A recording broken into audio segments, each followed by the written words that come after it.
กำลังรับฟังสถานีวิทยุกระจายเสียงแห่งประเทศไทยจังหวัดลำพูน FM 95 เมกะเฮิรตซ์ จากนี้ไปขอเชิญติดตามรับฟังรายการธรรมะเดลิเวอรี่ค่ะ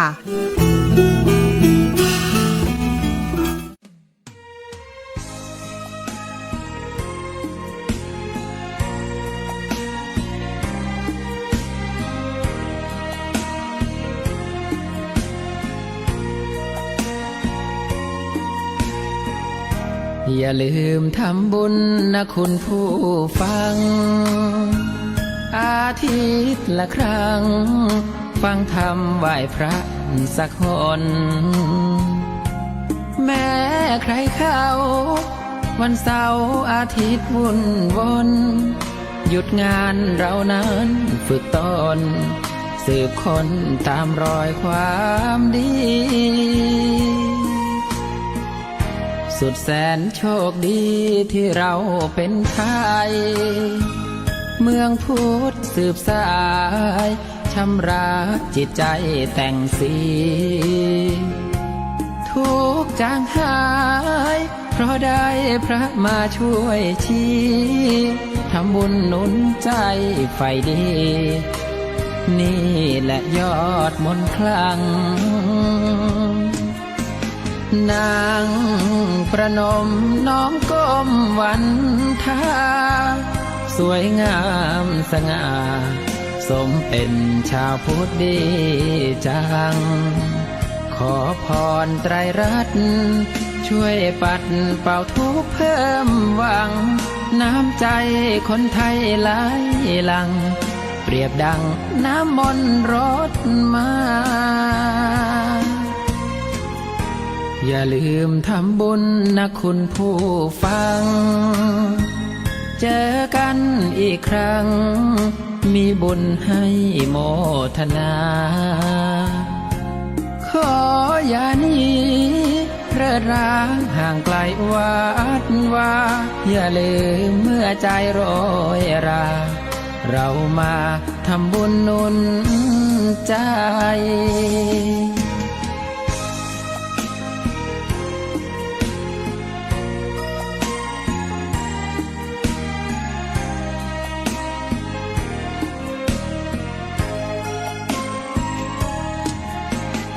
นางประนมน้อมก้มวันทาสวยงามสง่าสมเป็นชาวพุทธดีจังขอพรไตรรัตน์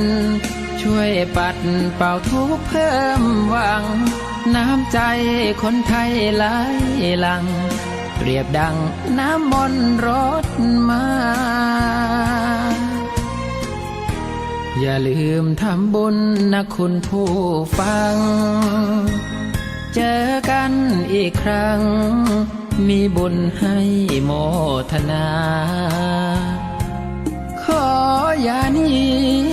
เร่อร้างห่างไกลวัดว่าอย่าลืมเมื่อใจโรยราเรามาทำบุญหนุนใจอย่าลืมวันอาทิตย์หน้าเรามาทำบุญอีกครั้ง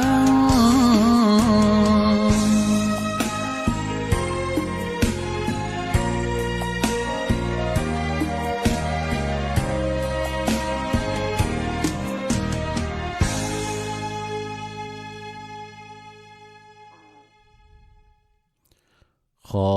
ประนตบทธรรมคำสอนสั่งเป็นพลังส่องทางวางทุกข์ผ่อนประดับจิตมิตรใจไทยนิกรดุจแสงตอนรุ่งอรุณอุ่นกมลถึงเวลายามบ่ายผ่อนคลายจิตทุกวันอาทิตย์สดับฟังพลังผลสุขสว่างทางสุขปลุกกมลบันดาลโดนพบสุขทุกเวลาเสียงธรรมะแว่วมาพาใจสงบชวนมาพบความจริงทิ้งปัญหาสละวุ่นวางวายคลายละอา ใช้ปัญญานำทางสร้างพลังขอเชิญชวนมวลมิตรจิตหันษามาฟังธรรมเทศนาดังใจหวังสำรวมจิตสำรวมใจเติมพลังเป็นมนต์ขลังพลังสุขทุกคืนวันเจริญสุขเจริญพรเจริญสีเจริญธรรมบังเกิดมีกับบรรดาท่านสาธุชนพุทธบริษัททุกท่านที่กำลังติดตามรับฟังรายการธรรมะเดลิเวอรี่แสงธรรมที่ละปูนโดยคณะสงฆ์จังหวัดละปูนได้นำเอารายการธรรมะเอามาพบมาปะกับบรรดาญาติโยมสาธุชนท่านผู้ฟังที่อยู่ต่างบ้านต่างจองผ่านทางสถานีวิทยุกระจายเสียงแห่งประเทศไทยจังหวัดละปูนสำนักประชาสัมพันธ์เขต 3กรมประชาสัมพันธ์ในคลื่นความถี่ FM 95 เมกะเฮิรตซ์ดำเนินรายการโดยอาตมภาพพระครูวิทิตธรรมานันท์หรือว่าตุโอมวัดสวนดอกตำบลในเมืองอำเภอเมืองละปูนจังหวัดละปูนเบอร์โทรศัพท์0843663223ได้นำเอารายการธรรมะเดลิเวอรี่สวัสดียามบ่ายแสงธรรมที่ละปูนมาพบปะกับบรรดาพ่อแม่พี่น้องญาติโยมสาธุชนทุกคนทุกท่านในทุกๆวันอาทิตย์ตั้งแต่เวลา 14 นาฬิกาไปจนถึง 15 นาฬิกาโดยประมาณรายการที่มีสาระธรรมรายการที่นำเอาข้อคิดธรรมะรายการที่มาพบมาปะเอารายการธรรมะนั้นมายื่นมาอู้มาสู่มาปั่นมาเป็นขวัญและกำลังใจให้กับบรรดาญาติโยมสาธุชนท่านผู้ฟังทั้งหลายทุกคนทุกท่านรายการที่คณะสงฆ์จังหวัดละปูนนำเอามาให้กับญาติโยมท่านผู้ฟังทั้งหลายเป็นรายการหนึ่งกำลังใจหนึ่งพลังกำลังใจที่มาเพิ่มมาเติมมาเสริมความรู้ความคิดความเข้าใจในน้ำธรรมคำสอนขององค์สมเด็จพระสัมมาสัมพุทธเจ้าเพื่อเป็นแสงทางนำความสว่างให้เกิดขึ้นกับชีวิตบ่ให้เฮาเดินทางผิดแม้ว่าเราทั้งหลายที่ได้รับฟังรายการธรรมะเดลิเวอรี่แสงธรรมที่ละปูนจะอยู่แห่งหนตำบลใดโปรดให้รู้ไว้ว่ารายการธรรมะเดลิเวอรี่แสงธรรมที่ละปูนคณะสงฆ์ละปูนเป็นพลังใจเติมเต็มกำลังอกเติมเต็มกำลังใจให้กับบรรดาญาติโยมสาธุชนทุกคนทุกท่านมาเป็นความหวังมาเป็นพลังมาเป็นสิ่งที่นำคุณค่าให้กับบรรดาหมู่เฮาท่านทั้งหลายชีวิตที่แปรผันชีวิตที่ผันแปรชีวิตที่อยู่ในช่วงห่วงเวลาที่เปลี่ยนบ่ว่าจะเปลี่ยนไปในทิศทางใดก็ตามของเฮาท่านทั้งหลายมีธรรมะเป็นเพื่อนคู่คิดมีธรรมะประดุจดังมิตรคู่บ้านมีธรรมะมาเติมเต็มพลังแห่งตัวตนธรรมะก็จะส่องแสงสว่างไสวให้กับชีวิตของเฮามีพลังที่สู้อย่าคาดหวังกับสิ่งที่มีชีวิต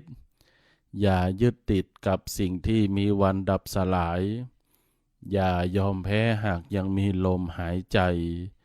อย่าประมาทมากไปกับใจตน โลกที่นับสับสนโอลหม่าน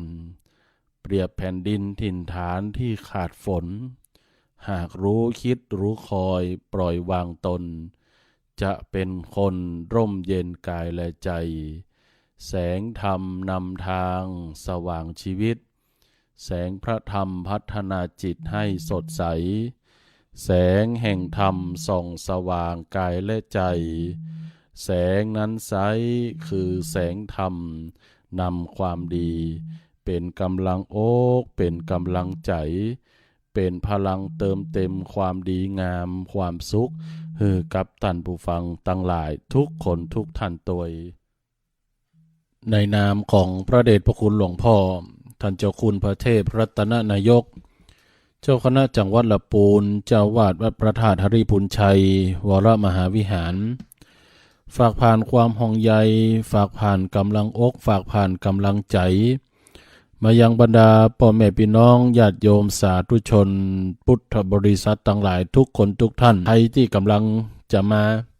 หรือเรื่องที่กำลังจะเข้ามาก็คือในเรื่องของฝุ่นละออง PM 2.5 ฝุ่นละอองขนาดเล็ก PM 2.5 ตีทางภาครัฐหรือหน่วยงานราชการเปิ้นรณรงค์ในการงดเผาในที่โล่งเพื่อที่จะป้องกันและบรรเทาในเรื่องของฝุ่นละอองขนาดเล็ก PM 2.5 ซึ่งมีผลกระทบต่อร่างกายหากเกินฉะนั้นเหตุผลที่เกิด PM 2.5 ก็หลากหลายเหตุผลบอกว่าจะเป็นควันจากรถหรือแม้แต่ว่าเป็นควันที่บ่ได้กรองจากโรงงานอุตสาหกรรมหรือแม้แต่ว่าเป็นควันที่เกิดจากการเผาขยะในที่โล่งและหลายคนหลายท่านอาจจะนึกในรูปแบบเดิมๆบอกว่าสมัยก่อนพวกกะเพราบ่เป็นหยังยุคการเวลาที่เปลี่ยนไปอากาศที่เปลี่ยนแปลงหรือแม้แต่ว่าธรรมชาติที่เป็นไปโดยการเปลี่ยนแปลงเนี่ยตัวนี้คือค่าแห่งความสำคัญที่ทำให้ PM 2.5 นี่มันเกิดขึ้นแล้วมันมีอยู่บอกว่าจะเผาที่ไหนตั้งใดก็ตามเมื่อมันเกิดขึ้นแล้วก็ต้องร่วมไม้ร่วมมือที่อาตมาภาพคือญาติโยมท่านผู้ฟังทั้งหลายฟังว่า PM 2.5 ที่เกิดขึ้นเนี่ยอดีตเนี่ยคือการสั่งสมตั้งแต่อดีตเฮามีการเผากันเกิดขึ้นก็จันบรรยากาศที่เคยกรองอากาศก็หายไปหรือเสื่อมไปนั้นเมื่อถึงคราววันเวลาการละหนึ่งนี้ก็ทำให้ว่าการกรองอากาศจากชั้นบรรยากาศเนี่ยเวลาเผาอย่างไปแล้วมันสามารถไปที่ไหนตั้งใดได้อากาศที่เปลี่ยนแปลงอากาศที่เปลี่ยนไปก็เก็บฝุ่นละอองนี้อยู่ในบริเวณที่เฮาตั้งหลายมองหันด้วยตาเปล่างั้นเมื่อสูดดมเข้าไปก็ทำให้เกิดมลภาวะหรือมลพิษในระบบทางเดินหายใจส่งผลให้เกิดโรคต่างๆในร่างกายที่เป็นไปนักดังนั้นหลายท่านก็เป็นภูมิแพ้เมื่อหันอากาศ PM 2.5 นี่ก็ได้รับผลกระทบโดยตรงหนึ่งนั้นก็คืออาตมาภาพก็ได้รับผลกระทบจาก PM 2.5 ถ้าอากาศที่เปลี่ยนแปลงค่าฝุ่นที่สูงขึ้นเกินขนาดเนี่ยนะเสียงก็จะหายเสียงก็จะแหบรวมไปจนถึงว่าระบบการหายใจก็จะขาดตกไปแล้วตอนนั้นก็ต้องระมัดระวังตัวเก่ารวมไปถึงญาติโยมท่านผู้ฟังทั้งหลายทุกคนทุกท่านก็ต้องดูแลร่างกายตัวเก่าให้ดีพอกอยตัวเก่าให้ดีด้วยความร่วมไม้ร่วมมือเฮาจะช่วยกันดูแลบ่ให้เกิด PM 2.5 ค่าที่มันเป็นภัยต่อร่างกายของคนเฮาก็งดเผาในที่โล่งงดเผาในเรื่องของขยะสิ่งต่างๆที่เป็นขยะจะใดก็ตามภาครัฐหน่วยงานภาครัฐราชการเปิ้นประกาศก็คือเอาแปลงเสวียนปืนกับไม้เอาใบไม้ใบตอกไปเอาไปรวมกันไว้เปิ้นก็จะมีจุลินทรีย์หรือว่าน้ำหมักจุลินทรีย์ที่ไปย่อยสลายใบไม้หรือทำให้ใบไม้เป็นปุ๋ยก็สามารถติดต่อรับได้จากที่ว่าการอำเภอหรือติดต่อสอบถามที่ปหลวงบ้านอันนี้ก็เป็นในเรื่องของการดูแลสุขภาพภายในร่างกาย แห่งส่วนหนึ่งในการดูแลสุขภาพภายในจิตภายในใจของบรรดาหมู่เฮาท่านทั้งหลายซึ่งลืมไม่ได้เลยว่าใจร่างกายที่เข้มแข็งเพียงใดก็ตามถ้าใจมันบ่เข้มแข็งพอก็บ่สามารถประคับประคองให้คนเฮานะเดินหน้าไปได้ดังนั้นจะต้องมีพลังใจที่เข้มแข็งแม้ว่าอุปสรรคปัญหานานาประการเหตุการณ์ต่างๆอันเกิดขึ้นจากบ้านจากเมืองเหตุการณ์ที่เฮาฟังข่าวพอโทรทัศน์พอตั้งไลน์พอตั้งเฟซบางเรื่องก็ใกล้ตัวบางเรื่องก็ไกลตัวบางเรื่องสร้างความสลดหดหู่มาสู่จิตใจหรือบางเรื่องทำให้เฮานั้นย่อท้อหรือว่าท้อถอยต่อเหตุการณ์ที่เกิดขึ้นจนป้อบ่เอาอย่างญาติโยมท่านผู้ฟังทุกท่านใจของคนเฮานี้เมื่อใดก็ตามเฮามีลมหายใจอย่าได้ทดได้ท้อได้ถอยในเมื่อเฮามีลมหายใจอยู่จงใช้ลมหายใจของเฮานั้นต่อสู้ฝ่าฟันอุปสรรคปัญหาเสริมพลังบวกเสริมพลังใจให้ตัวของคนเฮาเมื่อมีพลังบวกมีพลังใจที่เข้มแข็งสมบูรณ์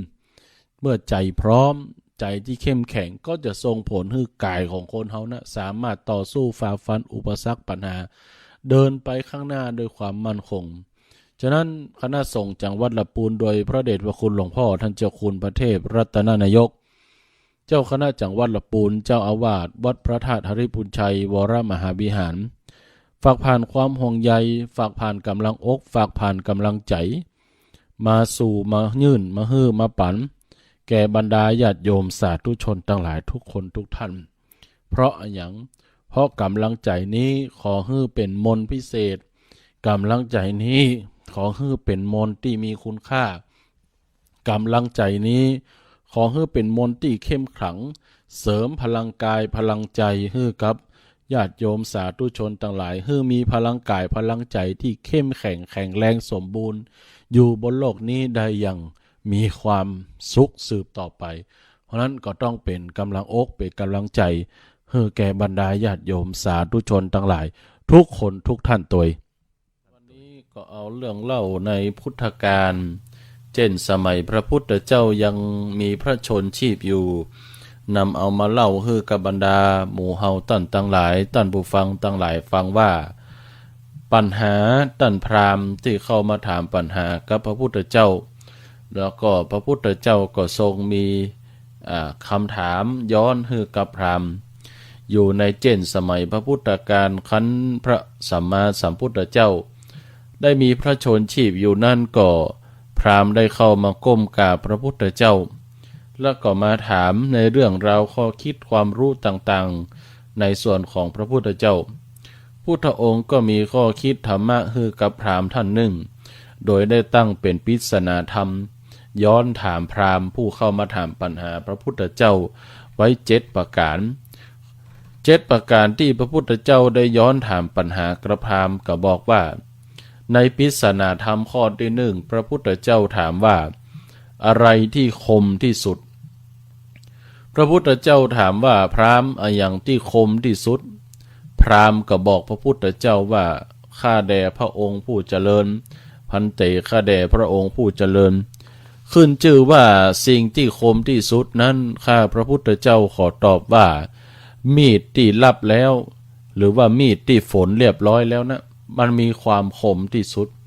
พราหมณ์ก็กราบทูลพระพุทธเจ้าไว้จะอีเพราะคิดว่าสิ่งที่คมที่สุดในชีวิตที่พราหมณ์เคยหันมานั้นก็คือมีดที่เขาเอาไปฝนเรียบร้อยฝนเอาจนเลื่อมมาฝนเอาจนเลื่อมมาอย่างตกใส่คมมีดน้อยปุ๊ดขาดหมดพราหมณ์ก็คิดไว้จะอีพระพุทธเจ้าก็ตอบไปว่ายังบ่ถูกเตื้อพระพุทธองค์ก็ทรงตอบไปว่าสิ่งที่ถูกต้องและเป็นสิ่งที่คมที่สุดในโลกนี้นั่นก็คือวาจากำอู้ของคนเฮาเพราะวาจากำอู้ของคนเฮานั้นเป็นสิ่งที่คมที่สุดวาจากำอู้ของคนเฮานั้นเป็นกำอู้ที่สามารถจะใส่ร้ายคนอื่นทำร้ายหัวใจคนอื่นท่านผู้ฟังทั้งหลายสิ่งที่มันยังเป็นที่บาดหัวใจคนแล้วก็นอกเหนือได้รับความเจ็บปวดถ้ามีดบาดที่มือมันก็ได้เจ็บที่มือเมินนานมันก็หายแต่ว่ากำอู้ของคนเราถ้าเป็นกำอู้ที่ใส่ร้ายป้ายสีทำร้ายหัวใจคนอื่น มันบาดเข้าไปแผ่วหัวอกหัวใจและรอยแผลที่มันเกิดขึ้นในหัวอกหัวใจมันนานที่จะหายมันเหมือนแผลที่อยู่ตั้งกายมันเป็นแผลที่อยู่ตั้งใจเพราะฉะนั้นคนเฮาอย่าได้นำความคมของกำอู้ของคนความคมของกำอู้ของคนเฮานำไปเป็นที่เชื่อเฉือนนำไปเป็นที่ใส่ร้ายนำไปเป็นที่ว่ากล่าวคือคนอื่นอย่าใช้ความคมของกำอู้ของคนเฮานั้นไปใช้ในทางที่ผิดในการทำร้ายคนอื่นอันนี้พระพุทธเจ้าก็บอกว่าสิ่งที่คมที่สุดได้แก่วาจาที่ใส่ร้ายผู้อื่นทำร้ายหัวใจคนอื่นคือสิ่งที่คมที่สุดพระพุทธเจ้าก็ถามว่าประการที่สองพราหมณ์อะไรที่ไกลที่สุดอันยังที่ไกลที่สุดท่านพราหมณ์ก็มานึกอยู่ในใจว่าอันยังที่มันไกลที่สุดก็กึดใจได้ว่าสิ่งที่ไกลที่สุดที่พราหมณ์บ่เคยมีเงินมีทองบ่สามารถที่จะเข้าไปใกล้ได้เพราะมันอยู่ไกลสุดเจนล้ำอันได้แก่ดวงอาทิตย์พระจันทร์ที่อยู่สุดขอบฟ้าไกลที่สุดบ่สามารถที่จะเอื้อมได้พราหมณ์ก็กราบทูลพระพุทธเจ้าว่าโอ้พันเตข้าแด่พระองค์ผู้เจริญข้าพระพุทธเจ้าขอตอบว่าสิ่งที่มันไกลที่สุดเนี่ยมันคือดวงอาทิตย์มันคือดวงจันทร์ที่มันอยู่สุดขอบฟ้าเป็นสิ่งที่ไกลที่สุดพระพุทธเจ้าก็ตอบพราหมณ์ว่าพราหมณ์ท่านตอบมาว่าพระอาทิตย์พระจันทร์นี่ไกลที่สุดอยู่ขอบฟ้าจักรวาลยังบ่ถูกเตื้อพระพุทธเจ้าก็ทรงตอบว่าสิ่งที่ไกลที่สุดนั้นนั่นก็ได้แก่อดีตที่มันผ่านมาตั้งหลายกับหลายกันเป็นสิ่งที่ยาวนานที่สุดญาติโยมทั้งหลายลองพิจารณาพอเถอะว่าในชีวิตของคนเรานั้นบางคนบางท่านก็ลองแยงพอเฮาทั้งหลายทุกคนทุกท่านลองย้อนอดีตคือกับตัวเก่าอดีตที่มันผ่านพ้นมาแล้วบางคนบางท่านมีอดีต50 ปี60 ปีบางคนบางท่านมีอดีตอยู่ใน30-40 ปีอดีตที่แสนยาวไกลของชีวิตของเฮาตั้งแต่10 20 30 40 50 ปีเฮาก็บ่สามารถที่จะปีกไปสู่อดีตได้นอกเหนือจากนั้นอดีตที่มันผ่านพ้นมาหลายกับหลายกันก่อนที่เราจะเกิดมาเป็นคนในภาวะชาตินี้เฮาก็บ่สามารถรู้ได้ว่าเราได้ผ่านพ้นการถือกำเนิดเกิดขึ้นเป็นอันอย่างพ่องอย่างเช่นในอดีตชาติของพระพุทธเจ้าเนี่ยญาติโยมสาธุชนท่านผู้ฟังทั้งหลายแม้ที่เป็นสิ่งทรงจำได้ว่าพระพุทธองค์เนี่ยย้อนหลังไปในอดีตชาติเฮามักจะได้ยินว่าพระพุทธเจ้าได้เกิดมาเป็นพระเจ้า10 ชาติเตชะสุเนมะภูจนาวิเวเตชะสุเนมะภูจนาวิเว10 ชาติละหนหลังที่เปิ้นเอามาแต่งเป็นธรรมเนี่ยนะเตชะชาตินั่นชาติที่1ได้เกิดมาเป็นพระเตมิยะกุมารชะ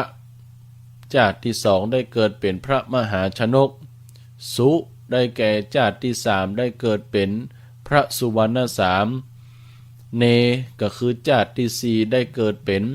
พระเนมิราชมะชาติที่5ได้เกิดเป็นพระมโหสถ6ชาติที่6ได้เกิดมาเป็นพระภูริทัต7ได้เกิดมาเป็นพระเจ้าพระเป็นพระจันทกุมาร8ได้เกิดมาเป็นพระพรหมนาถ9ได้เป็นพระนิทูลบัณฑิตและพระเจ้าที่10ก่อนที่จะได้มาเป็นพระพุทธเจ้าที่เฮากราบไหว้ก็ได้เกิดมาเป็นพระเวสสันดรยิ่งด้วยทานบารมี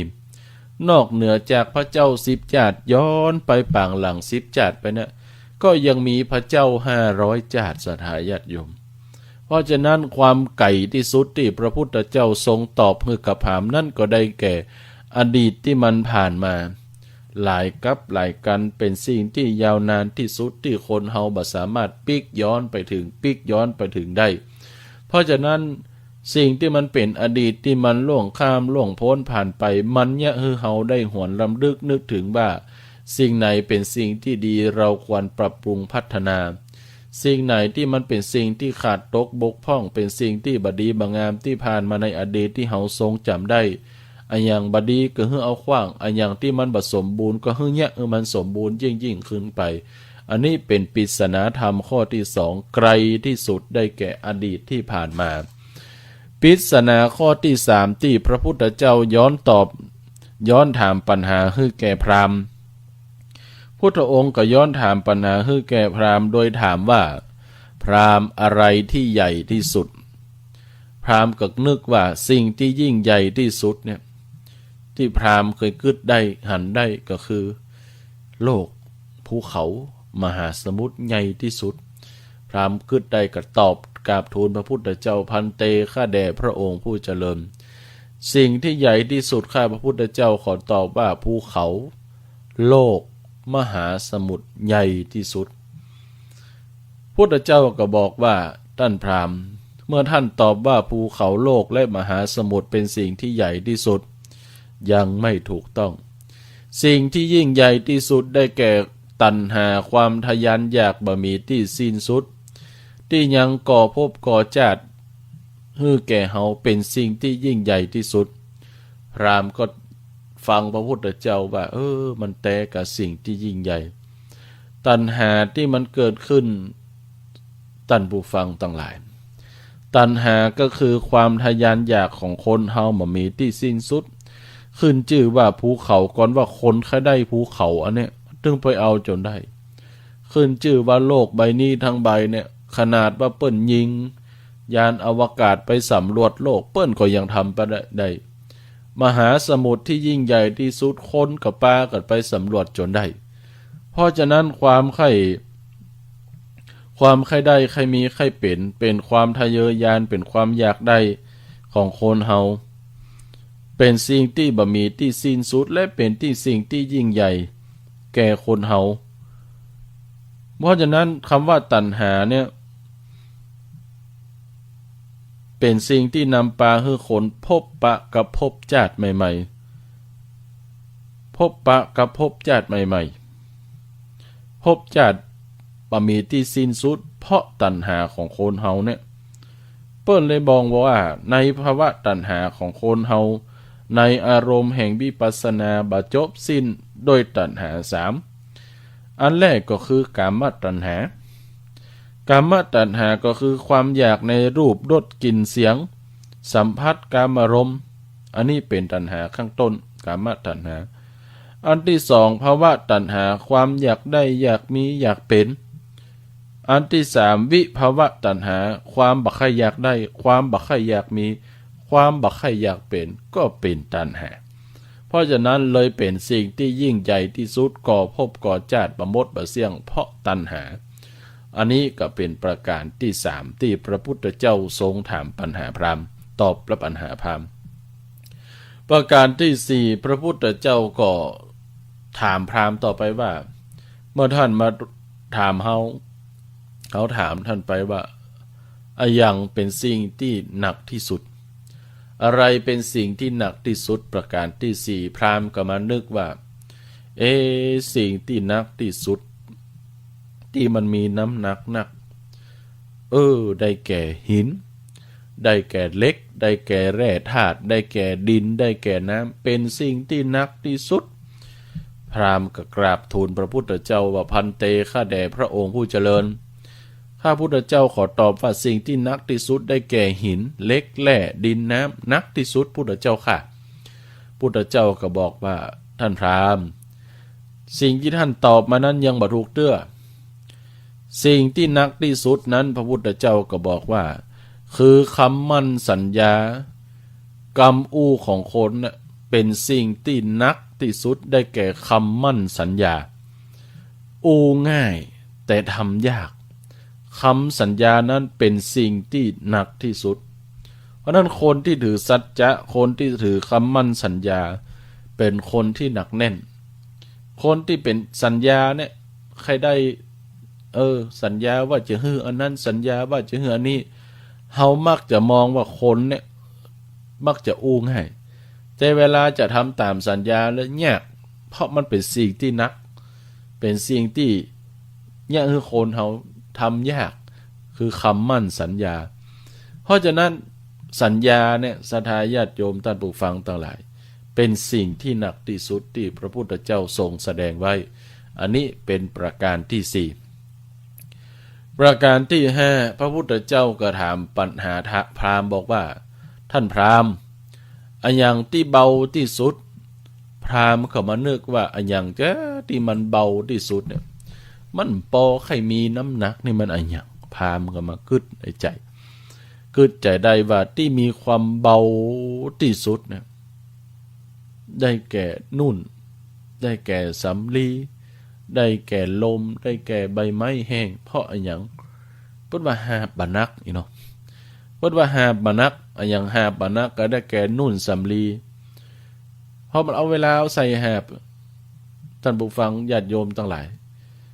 สำลีนุ่นใบไม้แห้งเอาใส่ไปกระสอบเขาแบกได้สบายอยู่หรอมันเบาคนโบราณเพิ่นเลยกล่าวไว้ว่าเบาดุจปุ๋ยนุ่นพราหมณ์ก็เลยตอบพระพุทธเจ้าว่าพันเตข้าแด่พระองค์ผู้เจริญสิ่งที่ข้าพุทธเจ้าบอกว่าเบาที่สุดอันได้แก่นุ่นหรือว่างิ้วบ้านเฮาเนี่ยนะสำลีลมใบไม้แห้งพุทธเจ้าก็ตอบพราหมณ์ว่าสิ่งที่ท่านกล่าวมานี้ยังบ่ถูกเตื้อสิ่งที่เบาที่สุดได้แก่การปล่อยวางการรู้เท่าทันว่าสิ่งนี้เกิดขึ้นตั้งอยู่ดับไปเนี่ยเบาที่สุดพุทธเจ้ากล่าวไว้มันจะแตก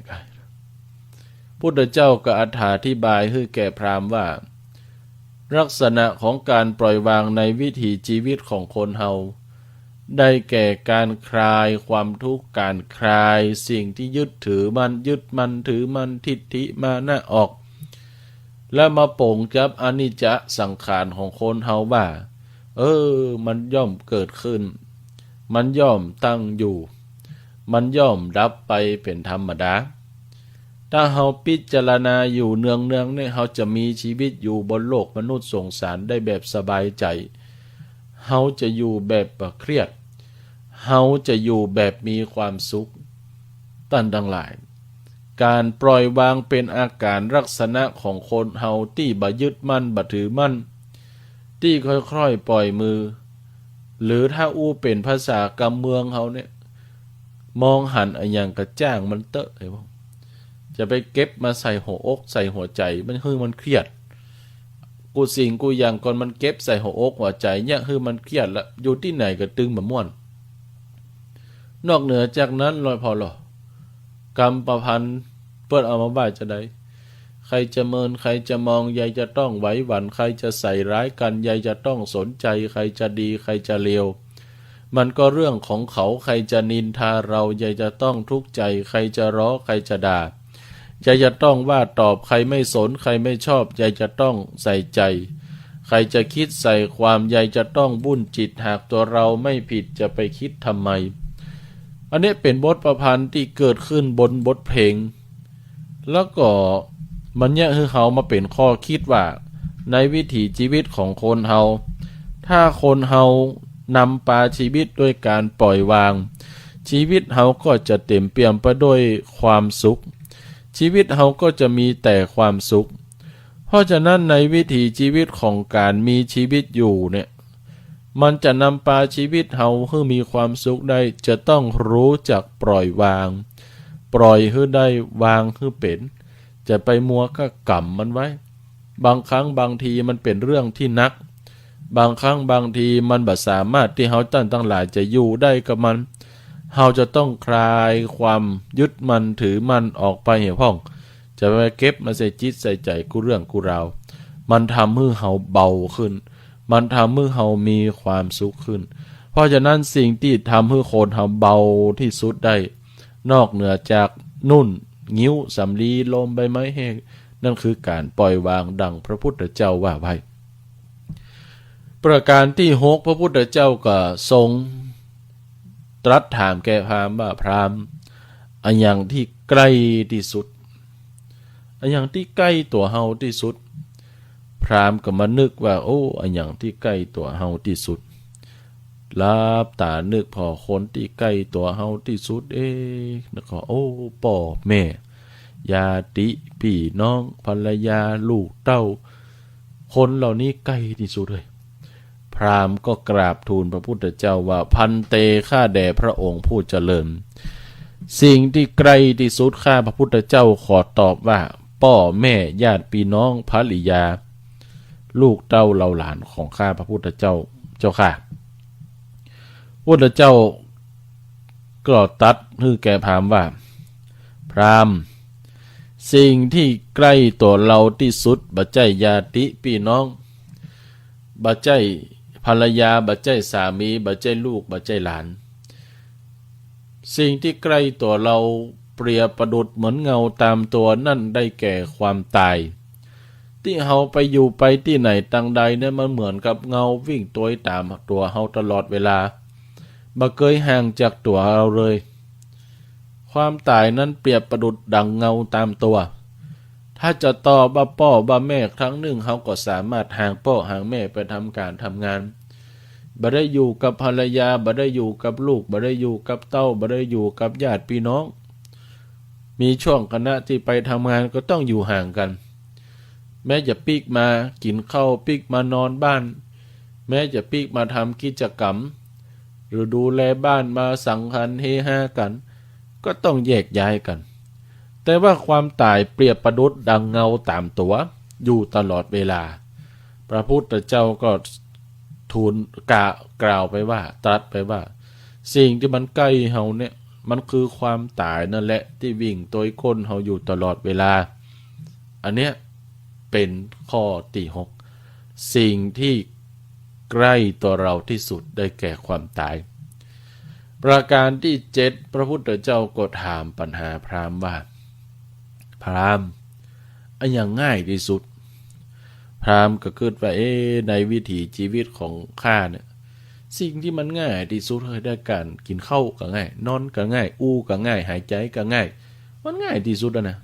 เพราะพราหมณ์มีเงินมีลูกน้องมีค่าใช้บริวารก็กราบทูลต่อพระพุทธเจ้าบอกพันเตข้าแด่พระองค์ผู้เจริญสิ่งที่มันง่ายที่สุดในชีวิตน่ะข้าพุทธเจ้าขอตอบว่าการกินการนอนการอู้การหายใจง่ายที่สุดพุทธเจ้าก็บอกว่าตัดว่าพราหมณ์สิ่งที่ท่านพูดมาตอบมายังไม่ถูกต้องสิ่งที่ง่ายที่สุดเนี่ยในชีวิตของทุกคนทุกท่านคือการอู้ธรรมะคือการพูดธรรมะคือการแบ่งปันแสงสว่างคือกับคนอื่นเป็นสิ่งที่ง่ายที่สุดบ่ต้องลงทุนอย่างสักอย่างนอกเหนือจากนั้นก็เป็นประโยชน์ต่อสังคมคือการพูดธรรมะให้ข้อคิดสาระดีๆให้แก่คนทั้งหลายจักเป็นแสงสว่างให้คนอื่นและเป็นประโยชน์แก่สังคม7อย่างที่พระพุทธเจ้าถามปัญหาเป็นปริศนาธรรมให้แก่พราหมณ์ตอบปิดหมดพุทธเจ้าก็ไขขี้ญาตอบทั้งหมดคมที่สุดได้แก่กำอูที่ใส่ร้ายคนอื่นเชือดเฉือนหัวใจคนอื่นคมที่สุดไก่ที่สุดได้แก่อดีตที่มันผ่านมาหลายกับหลายกันขึ้นชื่อว่ายาวนานที่สุดใหญ่ที่สุดได้แก่ตัณหาความทะยานอยากของคนที่จะก่อภพก่อชาติตลอดเวลานักที่สุดก็ได้แก่คำมั่นสัญญาที่อู้ไว้เบาที่สุดได้แก่การปล่อยวางใกล้ตัวเราที่สุดได้แก่ความตายและก็ง่ายที่สุดได้แก่การพูดธรรมะแบ่งปันธรรมะเพื่อเป็นแสงสว่างให้กับคนอื่นและเป็นประโยชน์ต่อสังคมคันพราหมณ์ได้ยินคำฟังคำตอบพระพุทธเจ้าแล้วพราหมณ์ก็พิจารณาไตร่ตรองหาเหตุหาผลยอมก้มกราบถวายตัวเก่าเปลี่ยนมานับถือพระพุทธศาสนาพร้อมกายยอมกายสมาทานศีลพร้อมเป็นพุทธมามกะได้ดวงตาเห็นธรรมแล้วก็กล่าวสรรเสริญพระพุทธเจ้าว่าสัทธาเทวมนุษย์สานังได้แก่พระพุทธเจ้าพระองค์นี้เป็นศาสดาเป็นครูที่สอนเทวดาและมนุษย์ทั้งหลายให้หันให้มีความรู้ดังแท้จริงเมื่อพราหมณ์กล่าวว่าดังนี้พระพุทธเจ้าก็สาธุการ สาธุการฮื้อแก่พราหมณ์พราหมณ์ก็ปิติยินดีในการครั้งนั้นอันนี้ก็เป็นเรื่องเล่าข้อคิดนำมาฮื้อบรรดาพ่อแม่พี่น้องหมู่เฮาท่านทั้งหลายไว้เป็นข้อคิดในช่วงของคำคมธรรมะวาทะประจำวันนี้ตยขอฝากไว้เป็นข้อคิดฮื้อกับญาติโยมสาธุชน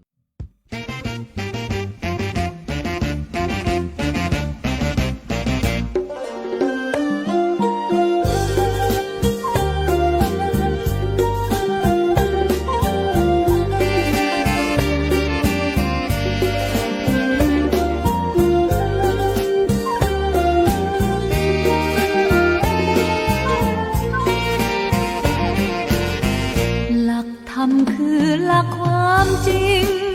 แท้ทุกสิ่งใดจะยิ่งเหนือหลักธรรมพระพุทธองค์ทรงย้ำซ้ำออกมาชักนำย้ำพร่ำสอนยืนหยัดตั้งแต่วันตรัสรู้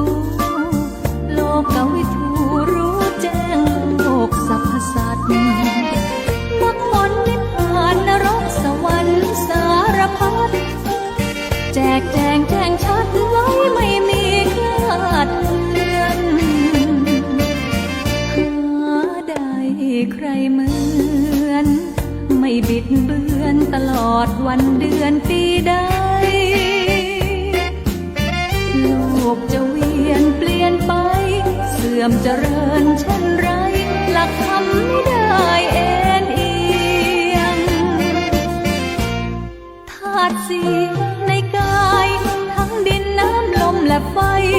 ถึงวันสลายย้ายแยกแตกดับอับปางไม่จีรังยั่งยืนแท้เทียงแต่ว่าจิตของเราไม่ตายร่อนเร่ไปสุดเวียงหากไม่มีเสบียงได้ผลบุญคอยเลี้ยงคงพบได้เพียงอบายภูมิผลบาปบุญทั้งน้อยและใหญ่ย่อมขยายปกคลุมบาปบุญเราจะเข้ารุมบาปเป็นไฟคอยสุมส่วนบุญนั้นอุ้มชูใจเอกนามกิ่งยังคงหนึ่งไม่มีสองตรัสไว้หากตรัสออกคำใดย่อมเป็นหนึ่งตลอดไปไม่เปลี่ยนพันไปได้เลย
และก่อนที่จะนำรายการจากลาบรรดาพ่อแม่พี่น้องศรัทธาสาธุชนญาติโยมไปกันก่อนนี้ก็มีข่าวประชาสัมพันธ์ประกาศอู้เอิ้นเชิญชวนบอกบุญให้กับบรรดาญาติโยมท่านผู้ฟังทั้งหลายที่อยู่ทางบ้านทางจองได้ทราบข่าวสารที่เป็นบุญเป็นกุศลใครที่มีเจตนาจะร่วมบุญก็สามารถร่วมบุญได้ ประชาสัมพันธ์ข่าวแรกก็คณะสงฆ์จังหวัดลำพูนร่วมกับส่วนราชการเอกชนได้ขอเชิญชวนพี่น้องศรัทธาญาติโยมตันตีมีความประสงค์จะบริจาคน้ำดื่มเพื่อที่จะได้นำไปมอบให้กับทางเจ้าหน้าที่ที่ได้ปฏิบัติภารกิจหน้าที่ในการดับไฟป่าตามหน่วยตามจุดต่างๆซึ่งทางจังหวัดลำพูนของเฮาก็มีเจ้าหน้าที่กลุ่มหนึ่งที่เปิ้นได้ทำหน้าที่ในการช่วยเหลือดูแลป้องกันการดับไฟป่าในช่วงนี้ขอท่านไหนมีความประสงค์ที่จะร่วมทำบุญเป็นเจ้าภาพน้ำดื่มก็สามารถร่วมทำบุญกันได้สามารถติดต่อร่วมทำบุญนำเอาน้ำดื่มไปมอบไปร่วมทำบุญที่จุดวัดพระธาตุหริพุนชัยที่คณะสะดือเมืองที่สำนักงานเจ้าคณะจังหวัดลำพูนคณะสะดือเมืองได้หรือติดต่อสอบถามฝากร่วมทำบุญผ่านที่อัตมภาพได้พระครูวิทิตธรรมนันท์หรือว่าตุโอมวัดสนดอกที่โทรศัพท์0843663223 0843663223ก็จะนำน้ำดื่มไปมอบไปรวมกันที่จุดของจังหวัดก็คือจุดที่คณะสะดือเมืองวัดพระธาตุหริพุนชัยเมื่อมีจำนวนมากพอในระยะหนึ่งหรือว่ามีจำนวนมากในรอบหนึ่งก็จะได้ให้กับส่วนราชการมารับมอบน้ำดื่มเพื่อนำไปมอบให้กับพี่น้องศรัทธาที่ทำหน้าที่ในการดับไฟป่าในจุดต่างๆสืบต่อไปก็ประชาสัมพันธ์ในข่าวแรกข่าวที่สองก็ประชาสัมพันธ์เอิ้นเชิญชวนญาติโยมสาธุชนในรอบ1 ปีอัตมภาพในปี2569ในวันขึ้นปีใหม่เมืองเมษายนสงกรานต์ล้านนาก็จะมีพิธีในการจุดเทียนมงคลวันสงกรานต์ซึ่งเป็นอริยะเป็นฮีตที่คนโบราณตะก่อนตั้งแต่เดิมในปีใหม่เพิ่นก็จะมีการบูชาเทียนส่วนหนึ่งด้วยความปรารถนาภาถนาถวายเป็นพุทธบูชาธรรมบูชาสังฆบูชาแล้วก็เป็นการเสริมต่อดวงชะตาราศีให้กับต่อเก่าซึ่งเทียนชุดหนึ่งในที่จุดในวันปีใหม่เมืองหรือว่าวันสงกรานต์นี้ก็จะเป็นเทียนสืบชะตาเทียนบูชาโชคเทียนสงเคราะห์ก็จะมีพิธีในวันที่17เดือนเมษายน2569ซึ่งเอาตามพระคตือล้านนาก็เป็นวันปักปีตามปฏิทินล้านนาก็จะทำพิธีณลานพระธาตุวัดสนดอกตำบลในเมืองอำเภอเมืองจังหวัดลำพูนญาติโยมท่านไหนมีความประสงค์จะร่วมบูชาเทียนมงคลสืบชะตาบูชาโชคสงเคราะห์บูชาชุดละ108 บาทบูชาชุดละ108 บาทก็สามารถติดต่อสอบถามผ่านมายังอัตมภาพได้พระตุโอมหรือว่าพระครูพิทิตธรรมนันท์วัดสวนดอกที่เบอร์โทรศัพท์0843663223 ก็แจ้งชื่อนามสกุลวันเดือนปีเกิดของท่านส่งมาที่เป็นเจ้าภาพเจ้าของเตียนก็จะทำพิธีร่วมเดียวกันพร้อมเดียวกันถึงมวลในวันที่17เดือนเมษายน5 โมงแลง17เมษายน5 โมงแลงก็จะทำพิธีบูชาเทียนมหามงคลปีใหม่เมืองวันสงกรานต์สืบชะตาบูชาโชคสงเคราะห์นะชุดละ108ก็สามารถเอิ้นมาหาที่อัตมภาพได้เด้อไปลืมเบอร์โทรศัพท์0843663223 ตั้งแต่บัดนี้เป็นต้นไปจึงประชาสัมพันธ์ให้กับบรรดาพ่อแม่พี่น้องญาติโยมสาธุชนโดยทั่วกันเอาละท่านสาธุชนญาติโยมพ่อแม่พี่น้องหมู่เฮาเจ้าข้าท่านทั้งหลายเวลาบัดเดี๋ยวนี้ก็จวนจำเวลาหมดเวลาแล้วอาตมภาพจักได้ขอนำเอารายการอย่างย้ายจากลาบรรดาท่านสาธุชนพ่อแม่พี่น้องหมู่เฮาเจ้าข้าไปกันเหี่ยก่อนไว้มีโอกาสหน้าวันอาทิตย์หน้า เฮาก้อยมาปะกันใหม่สำหรับในวันอาทิตย์นี้หมดเวลาแล้วตันตั้งหลายเฮ้ยเสียดายแต่เฮยเวลาบ่ท่าบ่อินดูตาขออินดูหน้าจะขออำลาจากย้ายเทวบุตรตารักษานิไว้จงเผยพอใกล้ทุกคนอย่าฮือข้อร้ายมาถูกตัวตนให้ญาติโยมทุกคนอินพรหมอยู่ใกล้ขอเราเทวานาคาตำใต้จุ่งรักษาโพยภัยพี่น้องพยะกังวลอย่าได้เข้าซ้อนอย่าเจ็บป่วยไข้โรคาเจ็บหัวปวดท้องเจ็บน่องเจ็บขา